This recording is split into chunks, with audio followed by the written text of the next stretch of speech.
আসসালামু আলাইকুম রহমতুল্লাহি ওয়া বারাকাতুহু। শবে বরাতের নামাজ কত রাকাত এবং নামাজ কীভাবে পড়বেন, বাংলা নিয়ত কীভাবে করবেন, আজকের ভিডিওতে আলোচনা করব ইনশাআল্লাহ।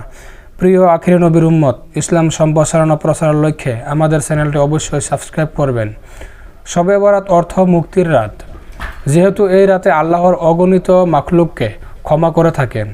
হাদিস শরীফে আছে, হযরত আয়েশা রাদিয়াল্লাহু তাআলা আনহুমা বলেন, নবীজি সাল্লাল্লাহু আলাইহি সাল্লাম তাকে বলেছেন, এ রাতে বণিক কাল্পনিক বেড়ার পশমের সংখ্যার পরিমাণের চেয়েও বেশি সংখ্যক গুনাহগারকে আল্লাহ তাআলা ক্ষমা করে দেন। সুবহানাল্লাহ। এটি তিরমিজি শরীফের 439 নম্বর হাদিস। শবে বরাতের নামাজ কত রাকাত এবং কিভাবে পড়বেন? শবে বরাতের নির্দিষ্ট কোনো নামাজ কুরআনে বা হাদিসে উল্লেখ নেই, তবে হাদিসে আছে, রাসূল সাল্লাল্লাহু আলাইহি সাল্লাম বলেন, যখন শাবান মাসের মধ্য দিবস আসবে তখন তোমরা রাতে নফল নামাজ পড়বে এবং দিনের রোজা পালন করবে। ইবাদতের মধ্যে সর্বশ্রেষ্ঠ হলো নামাজ, সুতরাং নফল ইবাদতের মধ্যেও শ্রেষ্ঠ হলো নফল নামাজ।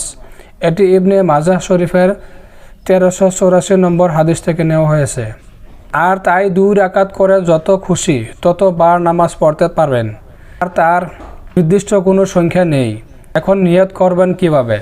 বলবেন, আমি 2 রাকাত নফল নামাজ পড়েছি কিবলামুখী হয়ে, আল্লাহু আকবার। এভাবে সংকল্প করলেই আপনার নামাজ হয়ে যাবে।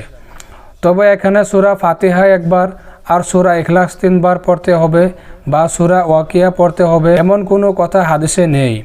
এগুলো সম্পূর্ণ ভিত্তিহীন। তাই সূরা ফাতিহার পরে যে কোনো সূরা দিয়ে নামাজ পড়লে নামাজ হয়ে যাবে ইনশাআল্লাহ। শবে বরাতের রোজা কয়টি ও কিভাবে রাখতে হয় এবং রোজা রাখা যাবে কি? হযরত মুহাম্মদ সাল্লাল্লাহু আলাইহি সাল্লাম ইরশাদ করেন, 15 শাবান রাতে তোমরা জেগে উঠে ইবাদত করো এবং পরদিন রোজা রাখো। এ হাদিস দিয়ে শবে বরাতের একটি নফল রোজা প্রমাণিত হয়। তবে বিভিন্ন হাদিসে হযরত মুহাম্মদ সাল্লাল্লাহু আলাইহি সাল্লাম প্রত্যেক আরবি মাসের 13, 14 ও 15 তারিখ 3 দিন 3টি নফল রোজা রাখতে উৎসাহিত করেছেন। সে হিসাবে শাবান মাসেও এই 3টি রোজা রাখা যেতে পারে। আবার অন্য আর একটি হাদিসে রয়েছে, হযরত উম্মে সালমা ও হযরত আয়েশা রাদিয়াল্লাহু তাআলা আনহুমা থেকে বর্ণিত আছে যে, শাবান মাসে হযরত মুহাম্মদ সাল্লাল্লাহু আলাইহি সাল্লাম অধিক হারে রোজা রাখতেন, যেন তিনি গোটা শাবান মাসে রোজা রাখতেন। যে হিসাবে শাবান মাসে বেশি বেশি নফল রোজা রাখা অবশ্যই সওয়াবের কাজ। তিরমিজি শরীফের হাদিস 155। শবে বরাতের আমল ও ফজিলত এবং আমাদের করণীয় কি? শবে বরাতের রাতে এশার নামাজ পড়ার পরে 2 রাকাত সুন্নত নামাজ পড়বেন।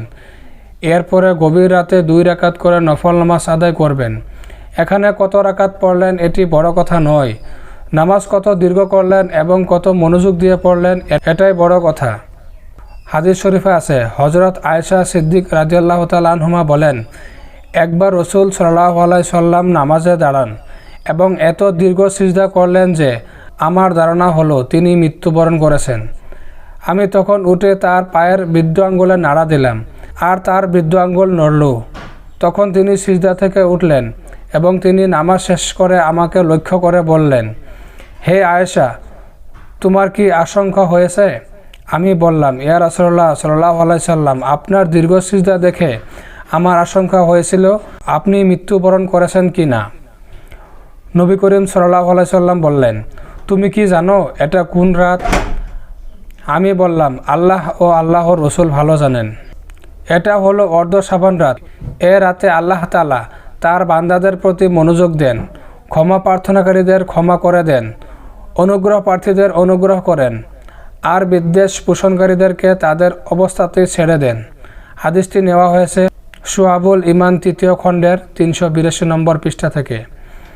অর্থাৎ এ হাদিস থেকে আমরা বলতে পারি যে নামাজে অত্যন্ত মনোযোগী হতে হবে এবং এটিও বুঝতে হবে যে এদিন আল্লাহ তাআলা 2জন ব্যক্তিকে ছাড়া সবাইকে ক্ষমা করে দেন। তাদের মধ্যে প্রথম হচ্ছে যে ব্যক্তি শিরিক করলো এবং দ্বিতীয় হচ্ছে যে ব্যক্তি হিংসা করলো। আর আমাদের চেষ্টা করতে হবে যেমন এই 2 ধরনের মধ্যে আমরা না পড়ে যাই। ফজিলত সম্পর্কে একটি হাদিস না বললেই নয়। হযরত আলী রাদিয়াল্লাহু তাআলা আনহু থেকে বর্ণিত, তিনি বলেন, নবী করিম সাল্লাল্লাহু আলাইহি সাল্লাম বলেছেন, 14 শাবান দিবাগত রাত যখন আসে তখন তোমরা এ রাতটি ইবাদত বন্দিগিতে কাটাও এবং দিনের বেলায় রোজা রাখো, কেননা এ দিন সূর্যাস্তের পরে আল্লাহ তাআলা প্রথম আসমানে নেমে আসেন এবং আহ্বান করেন, কোনো ক্ষমা প্রার্থী আসো কি, আমি ক্ষমা করব। কোনো রিজিক প্রার্থী আসো কি, আমি রিজিক দেব। আসো কি কোনো বিপদগ্রস্ত, আমি উদ্ধার করব। এভাবে ভোর পর্যন্ত আল্লাহ তাআলা মানুষের বিভিন্ন প্রয়োজনের কথা উল্লেখ করে আহ্বান করতে থাকেন। সুবহানাল্লাহ। এটি ইবনে মাজাহায় বর্ণিত হয়েছে। আমাদের অবশ্যকীয় করণীয় হলো এই রাতে আমরা বেশি বেশি ইস্তিগফার করব, যাতে করে আল্লাহ তাআলা আমাদের ক্ষমা করে দেন, এবং বেশি বেশি নফল ইবাদতে মশগুল থাকব। আল্লাহ তাআলা আমাদের সবাইকে আমল করার তৌফিক দান করুন। আমিন।